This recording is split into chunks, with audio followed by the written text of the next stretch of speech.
Reka ndabaha ikaze mwebwe mwese abakunzi ba Utamu podcast, nizere ko mumeze neza cyane. Nk'ibisanzwe rero tuba turi muri sport. Uyu mwanya twakiriye umwe mu ndongozi zo mwishyiramwe y'umupira w'amaboko basketball mu gihugu cy'u Burundi. Ni usanzwe ajejwe amahiganwa mu ishyiramwe y'umupira w'amaboko basketball mu gihugu cy'u Burundi, ni Beri.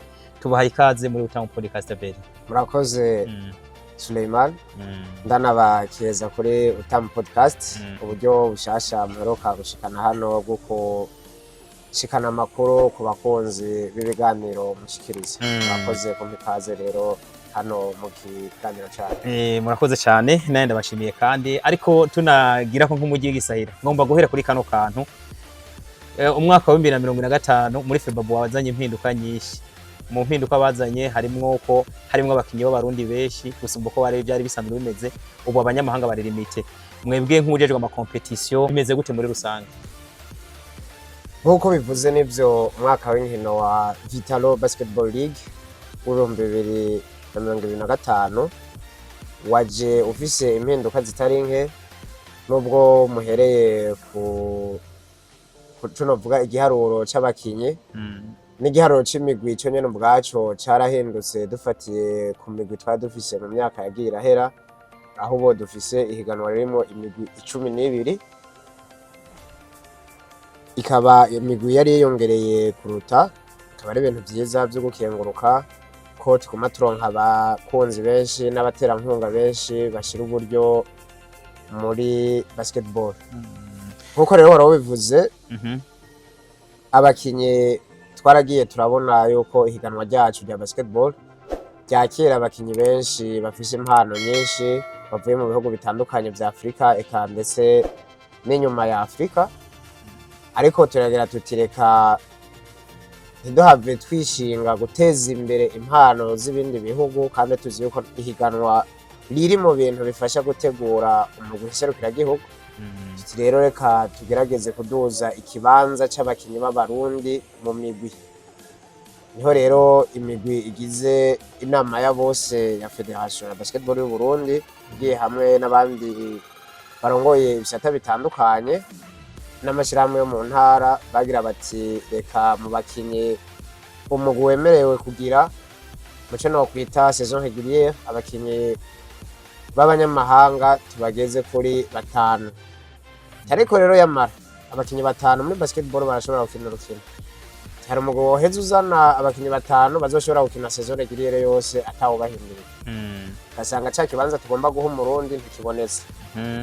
Reza tugira tuti rero reka tugabanye ubuhinga bwoshoboka twokwiga, tugabanye tugire abakinyi 3 mu kibuga b'abanyamahanga maximum. Ukuvuga ntarengwa. Kuko urashobora kugira 2 umwe canke ugakinisha abarundi gusa. Mugabo n'imiburi hatezwe kuba harimwo abarundi 2. Yego. Hari icyo mubona bizotanga nyine mu guserukira igihugu mwisunze, hari experience mwari mubifisemo canke ahandi mwa mwarabibonye? Tugereje kuraba basket yacu ni novuga nti imeze nk'umwana yagiye arakura nabi. Rero iyo uri kurondagura umwana wocugira uti ndavyemeze 100% azovyibuha yongera abe muremure. Uramuhereza ingaburo zose ushoboye kuronka, hanyuma ukizigira yuko izo ngaburo zizomugirira akamaro. Rero natwe turizigiye yuko izo ngingo zagiye zirafatwa zizogira ico zongereye ku rugero twari dufise hano.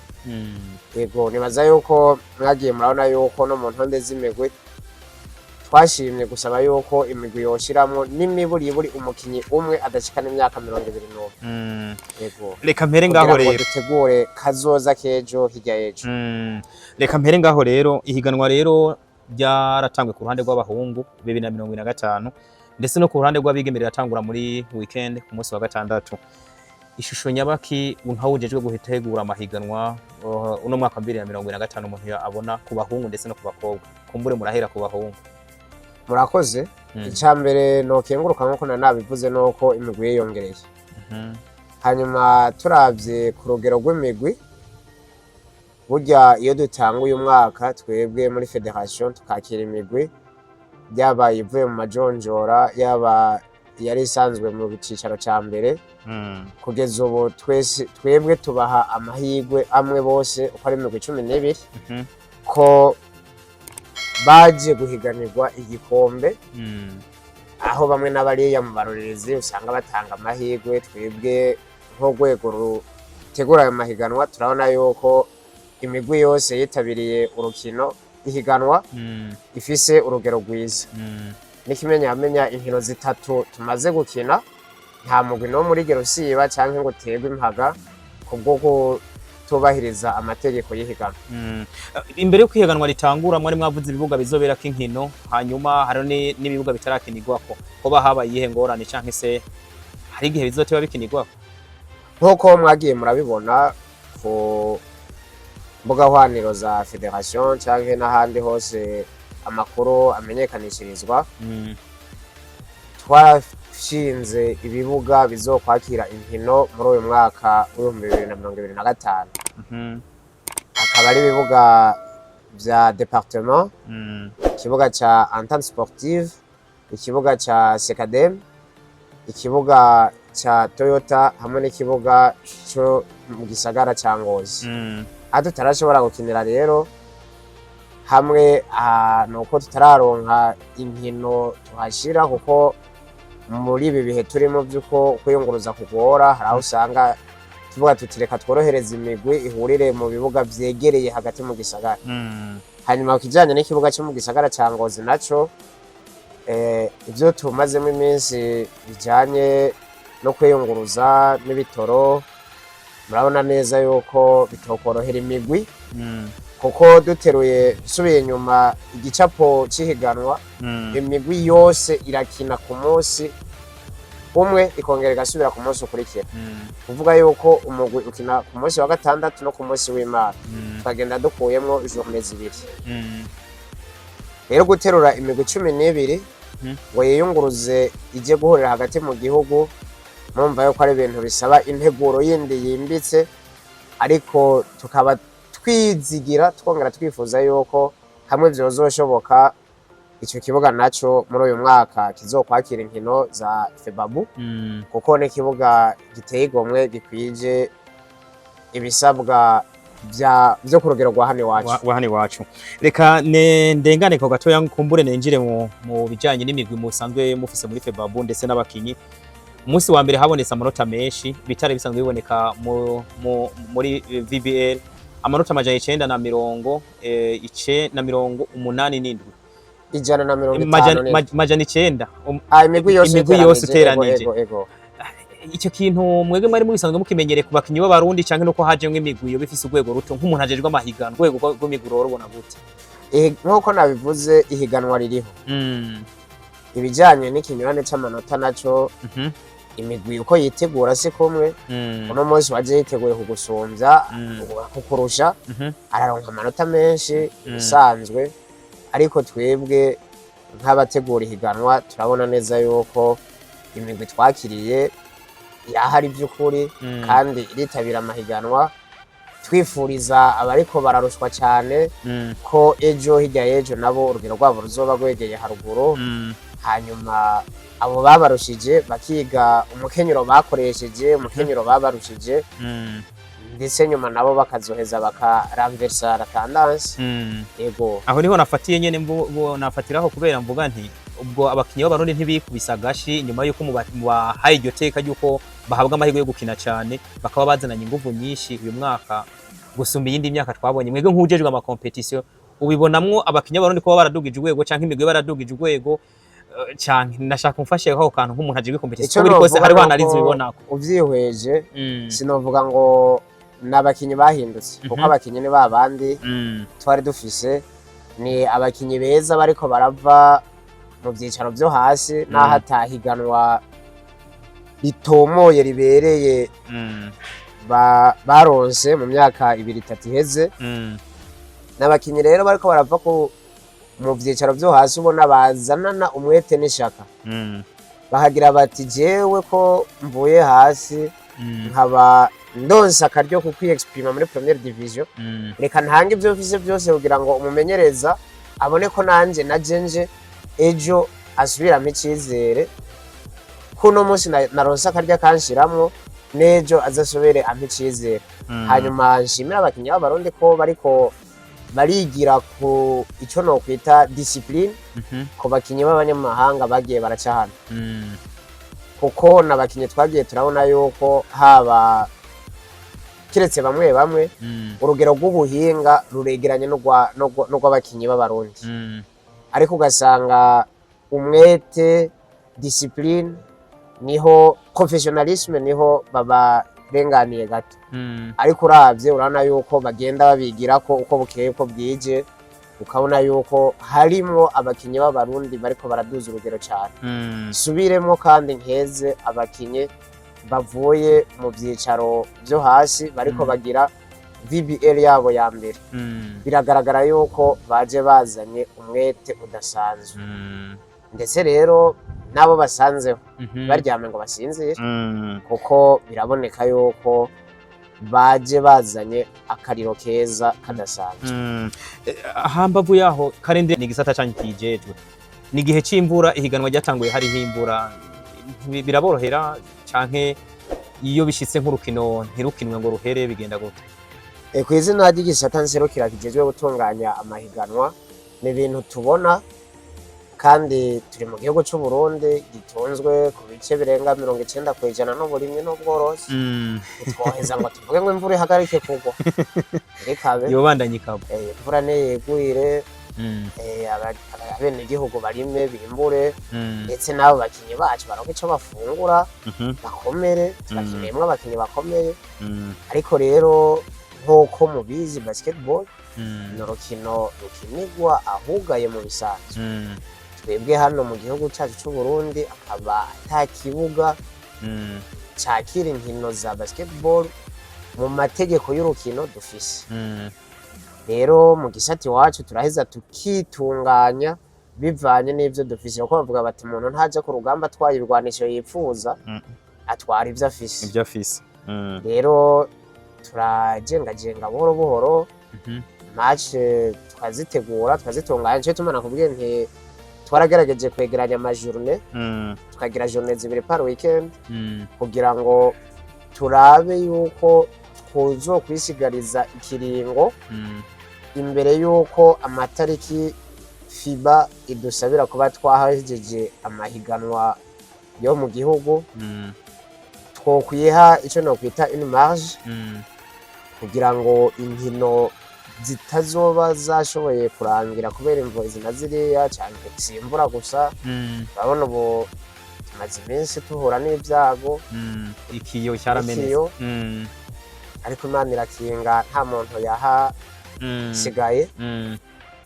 Rero ivyo byose turafise règlement de compétition, tombora neza inkino zasivye uko ziheza zigasubira gutunganya. Yego iyo rukino ruhagaze ntirurangire amasaha abiri inyuma y'isaha rwari ruteganikirijwe ko akarenga, hariho amategeko yanditse muri règlement de compétition mu gace karyo ka gatatu, turabitomora neza ko biheza bikagenda. Urwo rukino ruraheza rugazosubirwamwo igihe umugwi utegura amahiganwa uboneye ko hariho umwanya mwiza wo gushyiraho rwa rukino rwasiba. Ahubwo nyene hari akantu uvuze nekerekeranye n'ikiyo giherutse kumeneka, hari imigwi ibiri yariko irakina, urukino ntigwarangiye. Nk'ujejwe gutegura amahiganwa, rujya rukino ibyago byifashe gute muri kano kanya? Ko hari twabonye urubuga rw'umugwi umwe bavuga yuko umugwi watsinzwe mpaga bivanye no kutitabiriye ku kindi kibuga mwari mwafashe kingingo ku rukino rwabandaniririzako kurujya munsi. Ikiyo camenetse ku kibuga ca departement hariko haba urukino rwa Remesha na Jimkana.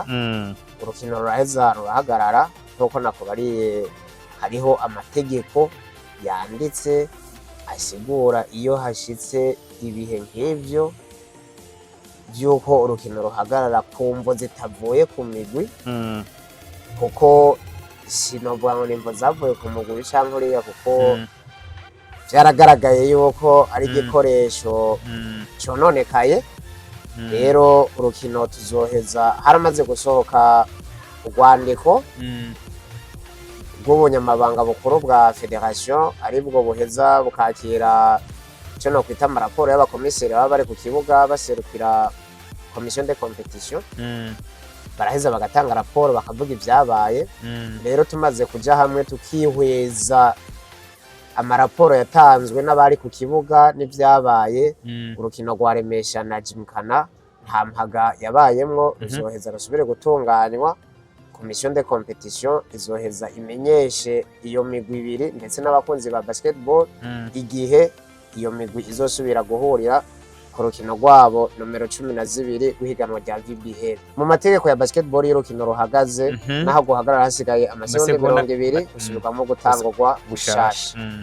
Hari ikibazo kindi kigenda kivugwa cerekerekeranye n'abafana baza ku kibuga bamwe ugasanga ntibigenza neza kuri mwege ku mahiganwa mutegura umuntu hari ikibazo bibatera. Sinogira nte ikibazo bitera abategura amahiganwa ni ikibazo bitera ihiganwa ryo nyene ubwacu VBL koko ihiganwa twebwe tuba twifuza ihiganwa riba mu mutekano rigahera mu mahoro kuko abarundi barayamaze ko ubutsinzwe badatsindaho kandi noneho hajya no kurushanywa nta gutsinda no gutsindanaho no guhezanyayo birimwo n'amarushanwa y'inkino. Rero muri cya kintu mu nkino twita fair play byategerezwa kuranga baba barorerezi baba bakinyi umuntu wese aza ku kibuga kibera ku rukino rw'umupira si rwa basketball gusa ku kibuga cyose cy'inkino abantu batezwa kurangwa n'iyo ndero yitwa fair play. Rero nta mugwi w'abantu bagorana basanzwe banditswe ko bagorana uhari. Hari aho bishika umuntu no munsi akanyerera bikamugora. Icyo gituma nkuko nakubwiye ibintu byose bigira amategeko. Iyo umuntu agoranye ku kibuga biranditswe ko baheza bakamugenza. Iyo ashobora kubangamira ko urukino rubandanya rugenda neza baramutaramura gatoyi hanyuma urukino rukabandanya. Iyo byarenze haniro bakamutuma ko abashinga ntahe bagahanura canke bibaye ngombwa ntahe igasasa hanyuma ikamukubita mu gahanga ikamuhanura icyajya waranyereye ntuzubandanye. Yamara rero ujya munezero n'abarorezi baba barimo ku kibuga niwo uba wabazanye nta uva muhira aje kwifata neza nk'umuntu ari mu rushengero cyangwa mu musigiti baba bagiye gushigikira imigwi yabo bayikomera amashi bayifate mu mugongo. Niho rero ubona kajya kanyamuneza bagira bahagira ama emotion bakabyina. Iyo habaye ikitabanezera nako mvuga iyo banezerewe ibyo baje barondera bishitse bakabishikako.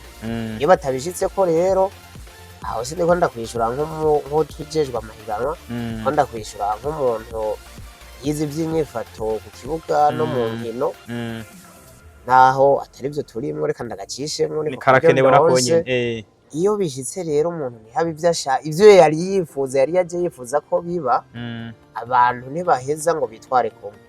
Hari uca ashaka kugenda yerekaniye akababara aho nyene uwo yoba yibaza yuko byavuyeko agende hamubwiye. Hari uca yicara aho nyene akuzugwa n'amarira bikanka no kuhaguruka bakarinda mbere no kumufasha guhaguruka n'ama emotion abahaguruka birukanga. Rero ivyo birashika ku kibuga cy'umupira ariko twategerezwa kubigira icyo no kwita muri cadre y'amategeko uburenganzira n'ivyo twemerewe n'ivyo dutegerezwa. Yego ihiganwa rero rya VBL ryo mundi ku munsi w'Imana ryabonetsemwo ubwo nova kari kutumvikana gake y'abafana n'abandi. We nk'ubujerwa amahiganwa ni kubibona muri federation mwe mwabyakiriye gute cyane ko ari higanwa uvuga ati risibye byo nzosha ntegura indi kalendriye hagize ikibazo kibatizogira ibi mwe mwabyakiriye gute muri federation kumbure naho utajere kuvugira federation hari ukuntu mwabyakiriye nka komite. Urakoze cyane kumbure ngarutse kuri irya sanamu mwabonye ku mbuga ngorokana bumenye y'ikoresho bita tournevis si sanamu ya hirya y'ejo ni sanamu ya kera ariko naho yoba ari ya kera si ibintu byiza ku kibuga kuko ni ikintu umuntu ashobora gusanga yatwawe. Ariko irya tournevis mwabonye ku masanamu igihe yari ku kibuga niho nari ico gihe nenda byibuka no umuntu yarahejeje kudufasha banashaka kurepara bijya vyuma bita vya 24 secondes rero amasanamu kumbure isanamu ni ikintu umuntu ashobora kwinterpreta ko abibonye ariko ikibanza c'ibikoresho ni ku bikorwa canke muri boîte out si ku kibuga nayo ubundi bwo twama tugerageza no ku muryango ku bibuga vy'inkino murabona iyo tuzi ko twakira abantu benshi turagerageza tukategekanya uko dusuzuma abantu binjiye kugira ngo ntihagire uhava yikika mu kiza aje gukora nabi canke naho tukanashiraho n'abajejwe umutekano cyo tuma n'abajejwe umutekano baza ku bibuga vy'inkino no kugira ngo hamwe hogira uwunyerera bace bamwibutsa ati ntorengaho bangwe reka rero ukumbura rudushiremwo muri byinshi bya 2025 muri Vitaro Basketball League nyemerera ahubwo tugire ku nkino zimirije muri weekend cyane kugira ngo tuze no kugira no kubigeme ku nkino zimirije muri weekend harimwo inkino urukino novuga ngo rukunze kurorerwa n'abantu benshi cyane urukino ruje bamwe bavuga ati ruje hakiri kare abandi bavuga ati ruje ahubwo nyene twari turunyotewe n'ikigenekerezo rya 15 umuguru naye na Dynamo baraza kwinjira mu kibuga saa 9 iyi kalendriye mubonye bigoye no masaha mwabyakiriye gute mubibona gute no rukino murarutegura gute cyane urakoze kumbure nibutse ko warugize uti no rukino bamwe bagira bati ruje kare abandi bati ruje hageze igicapo c'ikirangamenshi tugenda tucerekanye ku munsi wa mbere duhejeje imbere yuko ihiganwa ritangura duhejeje kugira amabora uko imigwi izohura tuca tugenda twerekanye abantu baca bahita babonye bati umugwi wa Dynamo n'Urunani imigwi ikunzwe cyane hano mu gihugu cy'u Burundi izohurira mu kibuga ku rukino rwayo rwa mbere rw'ihiganwa tariki 15 igihe cy'isaha 9 jewe nagira ndakubwire yuko mu gutegura amahiganwa turutegura nk'izindi nkino zose za champion n'urukino rwa champion nk'izindi nta muriro watse imigwi kira noneho igiye guhura yose imaze gutsindwa rimwe imigwi yamiza mu kibuga atawugomba kurekura n'urukino rukinirwa cyane inyuma y'ikibuga rukongera rugatera impari mu bakunzi b'umupira kuko n'imigwi ifise abakunzi benshi ntawo bideha ariko haba mu ntunganyo ya federation canke no mu migwi uko ndavyibaza twebwe muri mu rwego rutegura amahiganwa turutegura nk'urukino ruje mu rukurikirane rw'izindi nkino za Vitaro Basketball League ya 2025 hanyuma uko abantu bagwakira ni bimwe nako ndakubwira tuti abantu ntibariyajisha cyo kimwe uko tuzi gwakirwa n'abantu niko natwe duheza tugashiramwo akabirya mu kurutegura kugira ngo ntiduhave turengerwa n'isinzi ry'abarorerezi baze tubiteze tubarindiranye igishika tunizigira yuko iyo migwi ibiri izoduhereza spectacle iri à la hauteur des attentes des spectateurs. Okay, n'urukino rw'Urunani na Dynamo mutegura nk'izindi nkino ariko bo bonyene nko kuba mubibona abantu barorezi bagwiteguriye cyane gusumba nk'uko nako bariye ikibuga cyacu twakerera kuri nkino si ikibuga gifise icyo no kwita les standards et les normes internationaux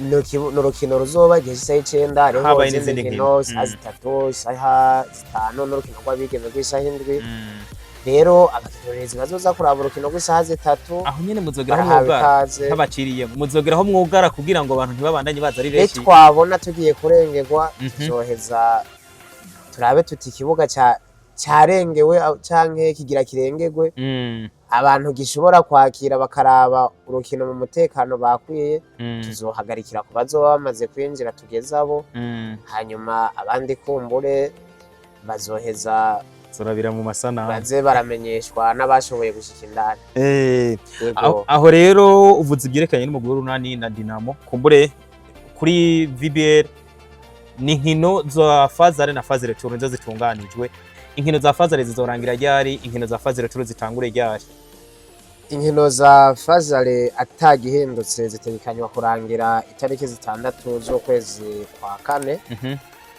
aho tuzoba tugeze kuri journée ya 11 dukinye urukino rwa 66 nkuko amategeko agenga ihiganwa abitegekanya cyo dutanga ikiringo ciyinga ryo kuruhuka no guhinyanyura mu migwi aho migwi izo ifise uburenganzira bwo gukwiza abakinyi 200 kuvuga abafise abakinyi 10 bazokwiza bagire 200 afise 19 bakwiza 200 ariko kwa kundi nyine tutarenga mu bakinyi 5 b'abanyamahanga batatu baja mu kibuga nyuma rero y'iryo yinga tuzoheza dutangure phase retour duhereye ku nkino zizoba zasozereye phase dutera tugaruka twatanguriye ibyo bimaze kurangira abantu bazobemereye ko bashobora kongezamwo abakinyi nyuma yaho ko twumva phase turi maze gutangura bazongeza ng'abakinyi ese gukwiza 200 gukwiza 200 nyuma rero ya phase retour imigwi izoba yashoboye kuja muri playoff no kuvuga imigwi izoba ari ine ya mbere kuri saison kuri classement ya saison régulière tuzoheza tuyihe uburenganzira bwo gukuramwo muri bamwe 200 bakuremwo babiri babasubirize n'abandi babiri playoff no kuvuga hazobamere kwinjirizamwo abakinyi babiri gukuramwo babiri mu bufise naho zofise 16 tashimye kwiza 200 kizo ikiringo cyo kukwiza 200 kizo cyaramaze kurangira uzoheza rero mu bufise ukuremwo babiri ubasubirize n'abandi babiri ndasubiramwo ko kano karakomeye tarenga ya ngingo y'abakinyi 5 b'abanyamahanga ku rutonde rwawe 3 mu kibuga numva rero hobwo hari n'akantu gakomeye cyane kuko urumva abantu sinibaza ko ari bose babizi nk'abafana cyane cyane ba basketball ntibazi yuko umugu utazobura kwiza abakinyi 200 harimo n'abanyamahanga bose abarundi n'abanyamahanga muri phase retour hanyuma muri playoff uzoba wemere gushira nk'abakinyi babiri ukuyemwo babiri canke se wongereje ku busanzwe office mu gutu wari wakwije 200 nta bandi bakinyi azobemere kwinjira mu ico gihe nyuma ya hazoba hemerewe kuboneka amasura abiri mashasha ku mugwi nyemerera beri twinjire baba barundi baba abanyamahanga nyemerera twinjire muri mu bigeme inkinzo nibo bagiye kuba abafatanya bikorwa ba basketball women basketball league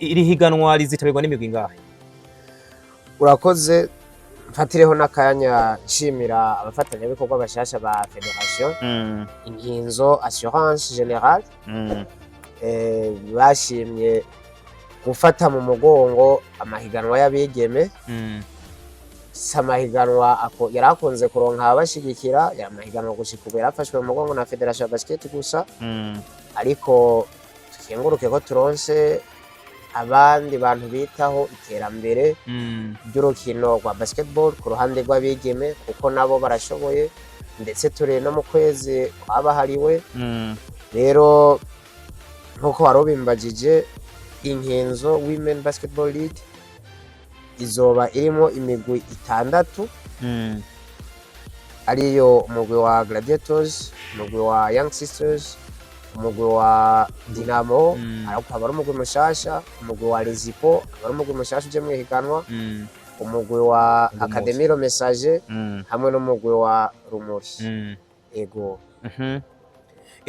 iyi migwi zitabira hari inkino zizobera muri interieur nkuko ibibuga bazokinira ko nibihe nibi ibibuga by'inkino federation iyo yomoroze ibibuga by'inkino ku mwaka ibyomoroze ku nkino zose kubahungu no kubakobwa kubigeme no kubasore haba inkino za championnat canke ayandi matournoi azoza araba cyo bituma no bubona ku kirangamisi c'abigeme inkino zitegekanijwe nk'ahategekanirijwe kubera fazale kuri département kuri CKDM no kuri entente kugira ngo bashiki bacu nabo ntibatambe birorera cyane kugira ngo bajye barorerezi bakunda basketball tubahe n'akaryo ko kuraba izo nkino z'abigeme kuko habaye ikibuga kibera ko inkino z'abagabo gusa ikindi kabera ko inkino z'abafashoni gusa biraheza ntivyorohera barorerezi ariko iyo tugerageje kuzishira hamwe birabafasha kugira ngo bazikurikiranire hamwe ndetse ko noneho tugiye kuronka imigwi y'abigeme ikukira imigwi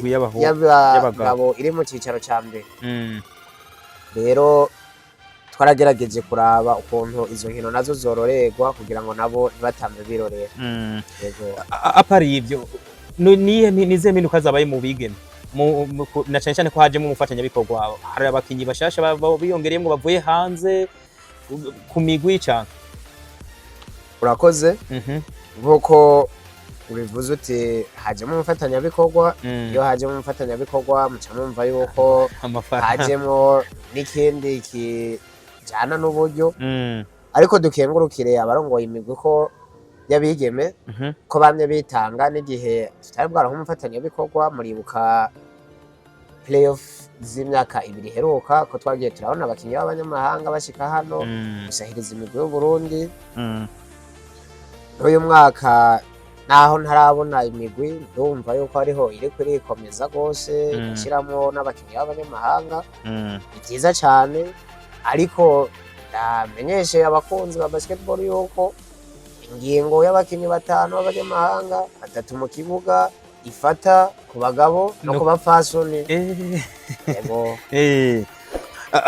Reka kumbure umuntu arabe ishusho chance n'ubuhe butumwa muha abakunzi ba basketball hawujejwe amahiganwa kuza ku bibuga mu mwaka w'ejo. Ntavuga ati twarabye spectacle, harimo abakinyi b'abanyamahanga benshi bavuye za Senegal, America, za South Africa. Wewe nk'umuntu ajejwe amahiganwa n'ubuhe butumwa wubaha kumbure wisunze iby'ubuno no mwaka n'ibyo witeze?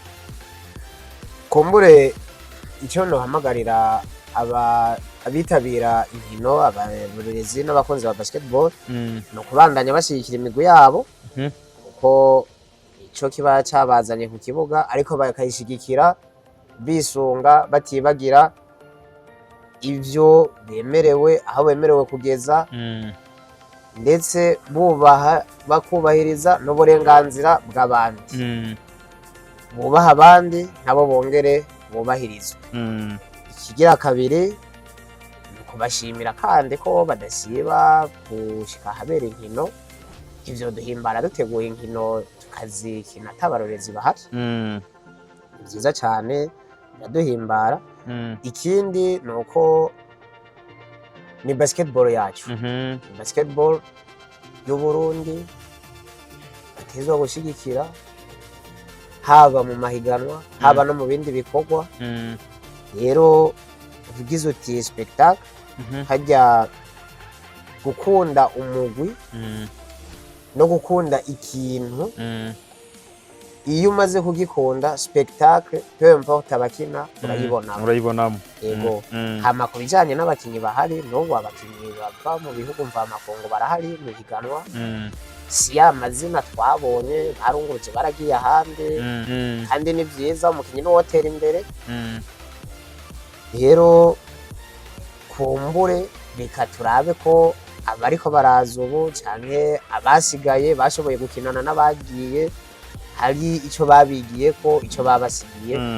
Yego, ariko basketball igumikinwa ishigikiwe, itera imbere kandi hose mu gihugu cyose, ntigarukire mu higanwa ryo mu cicaro ca mbere gusa.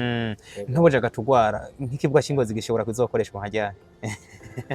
Kumbure nakubwiye imvo zituma kidakoreshwa, nihagira agacu kabonetse bene vyo bakabona bati birashoboka, nta kabuza icyo kibuga tutazogikiniraho kuko nakubwiye yuko ari kibuga giteye igomwe. Yego. Ku ruhande rw'abigeme mbere ndanakeze abakunzi ba basketball bo mu gisagara ca Ngozi n'ishirahamwe rya basketball ryo mu ntara yahora ari ya Ngozi, mu gisagara ca Ngozi mu ntara yagutse ya Butanyerera. Atako batagira ngo bitange kijya kibuga bagihe ishusho nziza cyane. Yego. Ihiganwa yo rimwe amafaranga keshi rikunze kuca ari nakomera. Nama ndabona nko umupira w'amaguru cyane. Wewe ujejwe kuraba gukurikirana ibyihiganwa cyane ngaha mu gihugu cy'u Burundi. Uyu mwaka ku ruhande rw'abigeme twitege ko rizohava rikomera cyane kubera inkinzo nayo yashizemwo uburyo. Egire vira abakinyi baje mugabo arafe ya sezo agahembo kuzo twarihiganwa kazohava kiyongera. Nibaza yuko uburyo bwose boza mu ino bwategerezwa kugaruka ku mukinyi koko niwe mutahe wa mbere w'urukino wa basketball, eka ndetse w'urukino urwo ariko rwose. Beri ngira ngo ikiganiro turiko tugirana kimeze nk'icagutse cyane, ngira ngo tuzunga tuyaga imbere yuko playoff zitangure, ariko nagomba kumbura unterera kama abakunzi ba Dynamo n'Urunani na cyane ku munsi wa gatandatu bazoba bakina. Hanyuma hambavu yaho hariho n'izindi nkino zizoba ziriko zirakinwa kuko ntabwo ari DYNAMO n'URUNANI bonyene bazokina, hazoba hari inkino za Ryan team za Young Eagles, Tigers na Muzinga. Kumbure ugira icyo ubimbariye ko kwabo bantu abakunzi b'iyo migwi na cyane nko mu Rumonge nabo nyene barose umugogo bwo no twatitako turababona ku kibuga. Hari ubutumwa wobaha nk'umuntu ajiga mu competition uko biri kose n'abafana hari icyo bagiramwo kugira ya competition urongoye iryohe cyangwa sinakomeye nkuko nabikobariye. Nivyo ihiganwa twebwe tuyitunganije turahimbagwa iyo turonse abarorezi benshi kuko ntibiryoshe kugira urubanza ngo ubura barugufasha. Rero sinohamagarira abakunzi ba DYNAMO n'URUNANI gusa, abo ntawurinda kubahamagara, basanzwe babizi ko bategereje, usanga barabizi bahamagawe kuva kera n'umuhamagaro ubarimwo. Ariko hera intege n'abakunzi ba Muzinga, abakunzi ba Young Eagles, abakunzi ba Tigers, abakunzi ba Aigle Noir, ndazi yuko nawe utari kure yayo, abakunzi ba Lion team, abakunzi ba Remesha, abakunzi ba Jimkana, abakunzi ba Kern, bose bazidukana niho nk'abashigikira imigwi yabo kandi bayitera intege kabisa. Uko hajya umukinyi yari ko arumva umuntu amutera intege ari hanze nawe araheza akadoza akamuhari. Yego, reka ndagushimire cyane Beri, n'umuhinga canke se n'umuhinga cyo ni cyambere cyo ko nivyo yize muri kaminuza iby'inkino canke se bya sport, ariko no kurundi ruhande akabajejwe gutegura amahiganwa arangoye igisata kijeje gutegura amahiganwa mu shiramwe y'umupira w'amaboko basketball mu gihugu cy'u Burundi.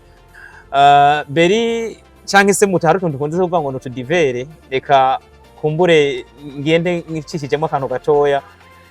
Abahagarikizi b'u Burundi ba basketball batumfise n'umuhagarikizi mpuzamakungu, hazongera haboneke nk'amahirwe ko tuzoronka umuhagarikizi wundi kumbure n'amakuru abari muri Febabu ni urakoze. Reka ngeze icyo ndabivuze ko iby'abahagarikizi mpuzamakungu, abahagarikizi mpuzamakungu batangwa n'ishyirahamwe FIBA. Rirafise icyo bita Global Officiating Licensing gitanga, no kuvuga abahagarika ibibazo bijana ku rugero rw'abahagarikizi mpuzamakungu bikorwa rimwe mu myaka 2. Hobo haheruka kugururwa goal 2025-2027. Rero turizigiye yuko kumbure kota Uburundi bufise buzozuzuza zose. Uburundi bufise kota y'umuhagarikizi mpuzamakungu umwe w'umugabo, umuhagarikizi mpuzamakungu umwe w'umwigeme, n'abakomiseri bahagarikira inkino 2. Rero imbere yuko twokwifuza ayandi makota manini, reka tubanze twuzuza ayo dufise. Nko gushika ubu ikibanza cyagenewe umuhagarikizi mpuzamakungu w'umwigeme turashobora kucuzuza. Rero ntitwoshobora kuvuga ngo tuzosaba FIBA itanga ibindi n'ivyo yaduhaye tutaravyuzuza. Rero dukeze abamaze kuhagera. Turafise umuhagarikizi mpuzamakungu w'umugabo Maître Ingénieur Nkuzimana Aimable, turafise abakomiseri bahagarikira inkino 2 mpuzamakungu, Mandirakiza Christian na Niyandime Pierre, baronse impapuro zabo muri goal 2023-2025. Twizigire rero yuko abakandida ba 2025-2027 bazoheza bakuzuza ivyo bibanza byose kugira ngo goal 27-29 tuzoheze tube dufise ibibanza byinshi kurusha ivyo dufise uno munsi. Kumbure na bimwe abarorerezi bakunda kugira ngo dufise abahagarikizi bake urugero badashima, hajya iyagayirwa niyo yakamwa. Rero nibaza ko ari ibintu byo kubandanya abantu bakora bagira effort, bashiramwo umutima w'urukundo n'umwete n'ishaka n'ibikorwa kugira ngo ejo hirya ejo isura basket y'u Burundi ifise ntisubira inyuma ahubwo itere ije imbere. Murakoze cyane Beri, reka kumbure shimire n'abakunzi bacu muri rusangi, abakunzi ba Utamu podcast, mwebwe mwese mudukurikirana cyane cyane abari muri basketball kuko urumva uyu mwanya twari turi kuri basketball. Tuzogera tubiyagako cyane, ariko nizera ko n'abazoza kuraba urukino inkino zo kwa gatandatu bazoryoherwa kuko hazoba ari inkino zitandukanye niza bigemeze bazirimo ubwo bumva bigemateza ko ari benshi ku ruhande rw'urunani na Dinamo bobo ntibabwirizwa ahubwo icyo basabwa no kuza hakiri kare gisigaye no kuraba ibiciro byovyo nabonye ari ibiciro byoroheje ubwo wese ashobora kuriha akaba yoza kuraba izo nkino kuko ku ruhande rwo muri VIP ni 50, VIP ni 200 ndetse na regular zone akaba ari 10,000 kurutura akaba ari 5,000 uko biri kose umwana adashikanya imyaka 18 ashoboye kuza azanye ikarata ndanga munyeshuri ari 2,000 ubwo rero abanyeshuri nabo nyene bikunze baze kuraba izo nkino ndagushimiye cyane Beri urakoze cyane Suleiman